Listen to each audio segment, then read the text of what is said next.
beloved Boss Mike Cervera. ICC ang hiling ng kampo ni FPRRD na makuha ang kopya ng private communication sa pagitan ng court registry at mga ekspertong sumuri sa kanya. Paano kaya ito, Jojo Chavez? Parang hindi naman tumutugma sa sinasabi ng mga DDS. Eto, binasura na naman yung kahilingan niya.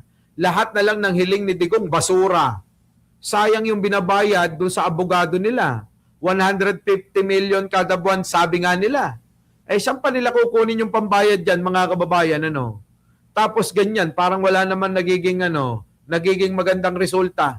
Laging basura na lang yung motion nila. Lagi na lang hindi pinagbibigyan yung mga hinihingi nila. So wala pang pabor, mga kababayan, na napupunta kay Digong. Hindi pa napagbibigyan kahit isa. Di ba? So ngayon, mga kababayan ko, eto na nga, humihingi daw po sila ng kopya. Kopya kung saan, yung resulta daw ng pagkakasuri na etong si Digong ay pwede pang humarap at kaya niya pang mga twiran at malinaw pa raw ang isip. Taliwas no? Taliwas po ito sa pinapakalat ng mga magkakapatid at mga anak niya na sila Sara Duterte na mukhang boksingerong bakla, na si Pulong Duterte na mahilig sa pukpok, si Baste na mahilig din sa tira-tira, na kahit na adik yung artista, tinitira niya. Di ba, mga kababayan ko? Na parang si Kitty rin na kung kani-kanino na lang napupunta. Diba? Wala man lang 3 months rule. Oo, mga kababayan ko. Pagkahiwalay doon sa basketballista, abay napunta na. Siya apo ni Chavit, ha? Matindi, oo. Ewan ko, baka ganun na uso ngayong panahon na ito. Samantalang kami dati, abay dinadamdam pa namin, babae man o lalaki. Yung iba dyan, nagsusuot pa ng kulay na itim at nagsisimba sa baklaran, ano? Diba? Ganun po tayo pagka nakipag-break sa jowa o nakipaghiwalay tayo, ano? Ang nangyayari, nagmumukmuk tayo sa kwarto, ganon. Susuot tayo ng kulay itim, sapatos, blouse, palda, pantalon, t-shirt, sombrero, lahat itim. Tapos magsisimba sa Quiapo o kaya sa Baklaran. Ngayon, iba na mga kababayan ko Paghiwalay ngayon, mamayang gabi, may bago ng katsuk-tsakan Ibang klase na yung panahon nila Kitty ngayon. Ano? Ibang klase na yung panahon nila Kitty ngayon. Biruin mo, kahihiwalay niya yung ngayong umaga. Ay, mamayang gabi, meron ka lang binubukakaang iba. Antindi. Oo. Samantalang dati, hirap na hirap tayo makamove on kasi nga, mga kababayan, yung tayo kapag ka nagmahal, totoo talaga. Parang ngayon, alam nyo, hindi na uso yung pagmamahal Oo. Kung sino pinakamasarap na bumengbang, yun ang mahirap kalimutan.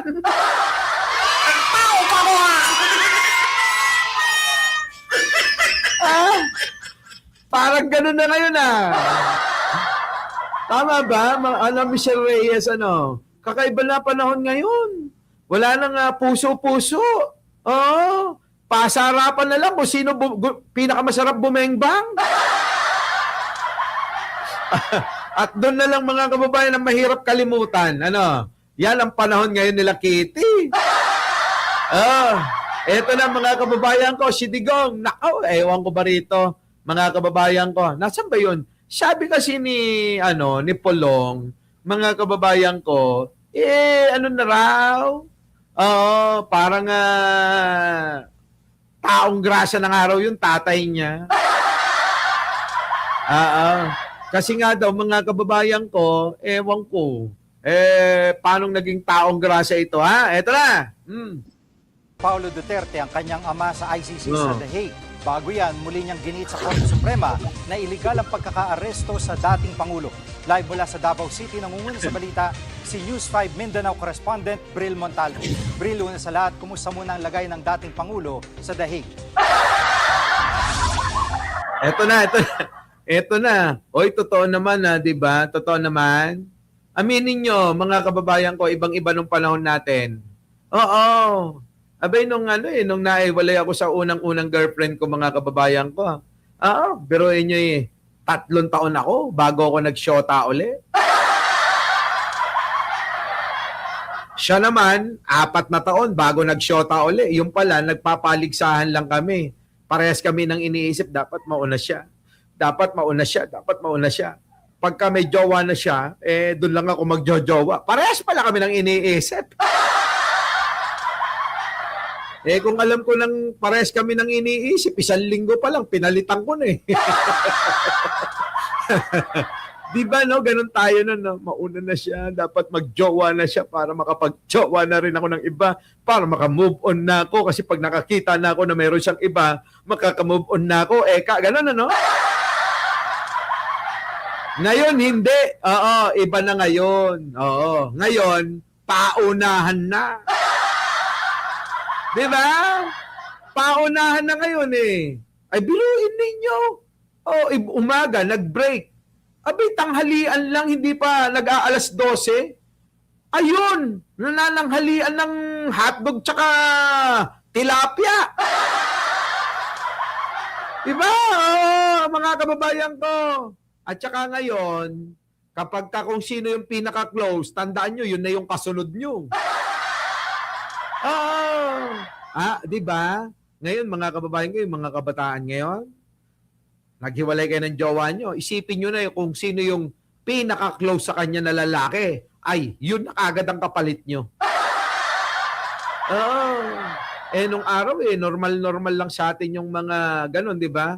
Pero hindi naman na nagjojowa pa. Mokmok dito, mokmok doon. Ayaw ngang makipag-komunikasyon kahit kanino. Kahit nanay, tatay, di ba? Ayaw talaga. Hindi nakikipag-usap minsan, nagkukulong lang sa kwarto.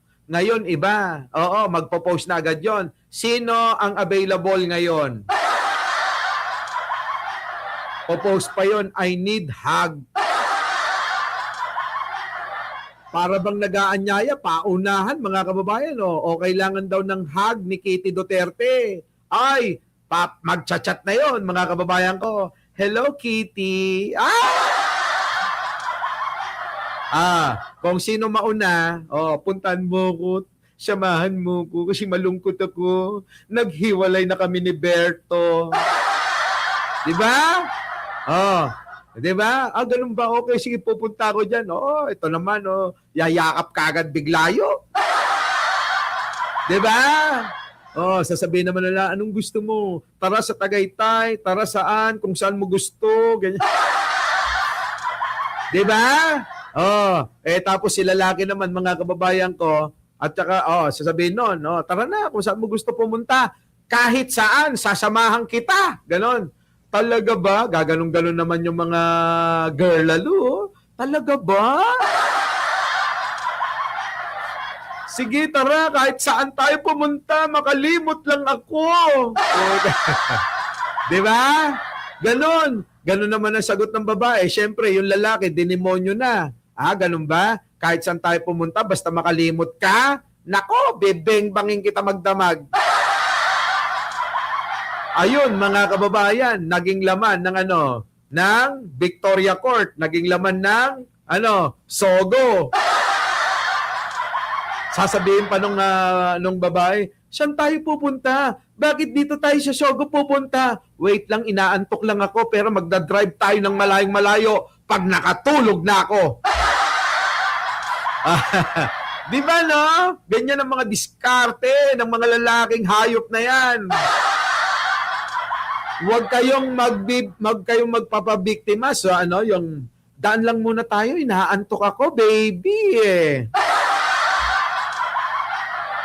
Akala ko ba pupunta tayo sa makakalimot tayo? Mamaya yun, long drive tayo. Huwag kang mag-alala. Papahinga ko lang kasi wala ka pa akong tulog mula kagabi. Ganun ba? Pasok yan, sama yan. Putik na yan, pagkapasok doon sa motel, mga kababayan ko, long drive talaga. Kasi siya na yung dinadrive. Ay, nako.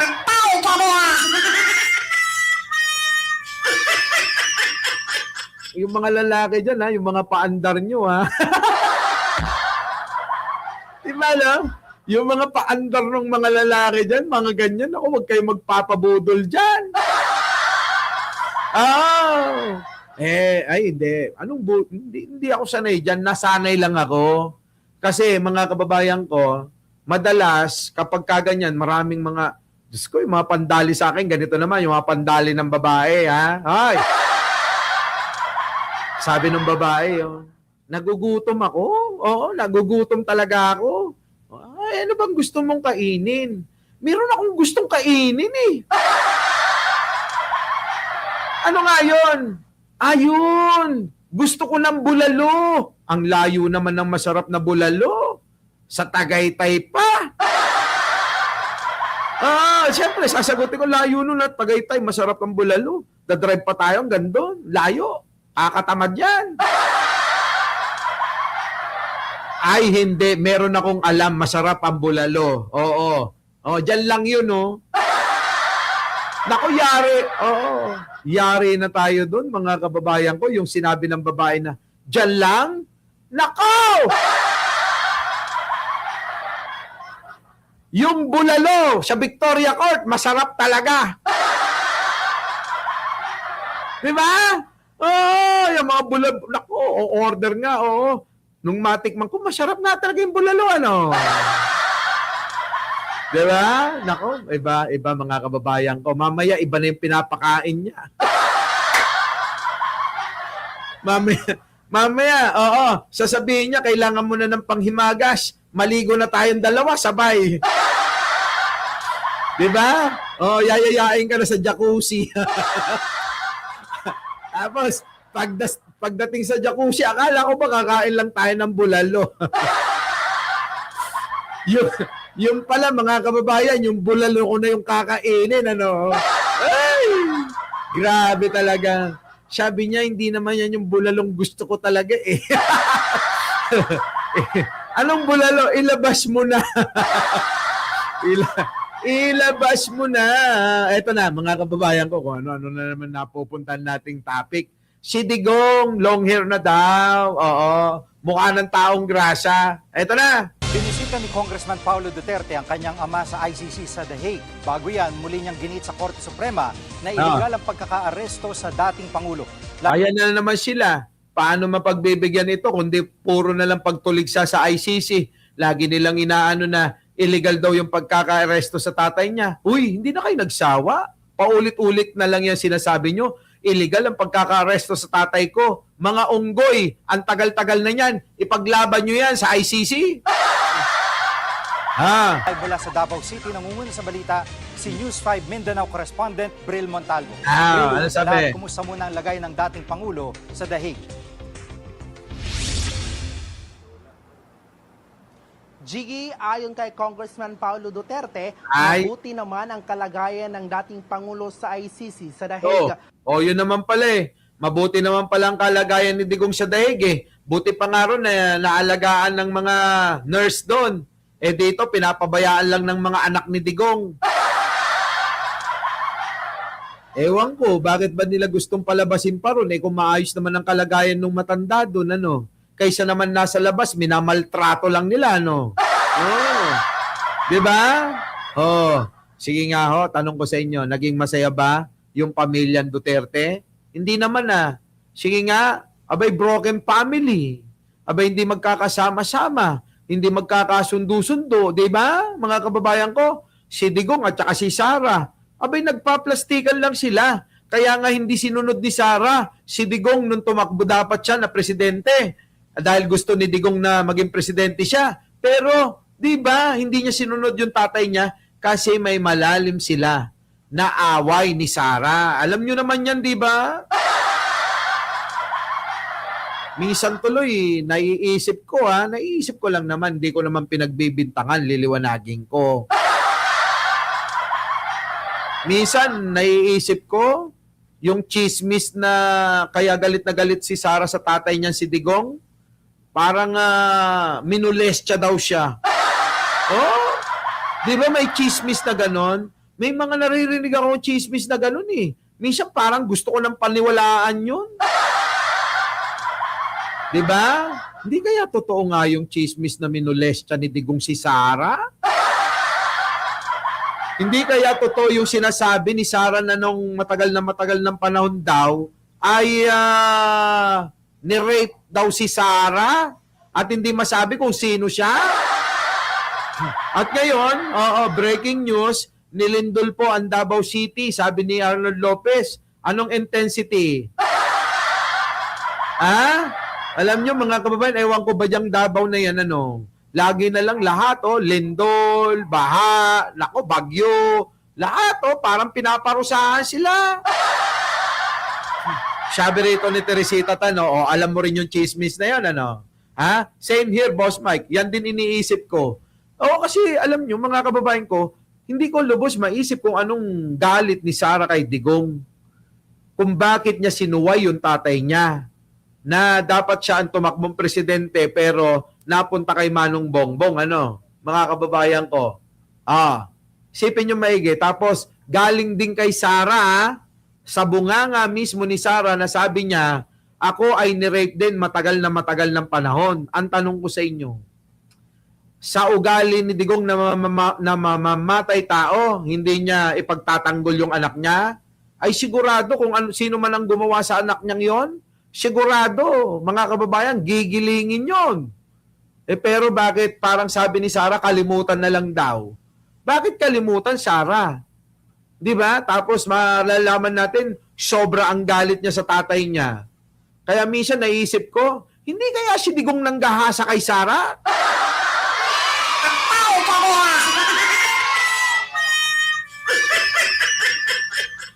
Di ba mga kababayan ko?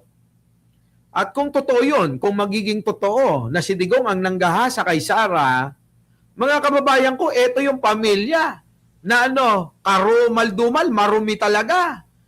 Pilit nila na binibintang kay First Lady at saka kay Manong Bongbong yung mga ganyan. Pero kapag tinignan nyo naman, yung pamilya ni Pangulong Bongbong maayos, makinis, malinis. Pero dito mga kababayan ko, kung makikita nyo si Sara, minsan epekto ng panggagahasa, yung pagpapakalbo. Minsan mga kababayan, kadalasan, epekto po ng pagiging tomboy ng isang babae ay yung pong naranas niya na pangmomolestya, pang-aabuso ng isang lalaki. Lalong-lalo na mga kababayan, kapag katatay niya.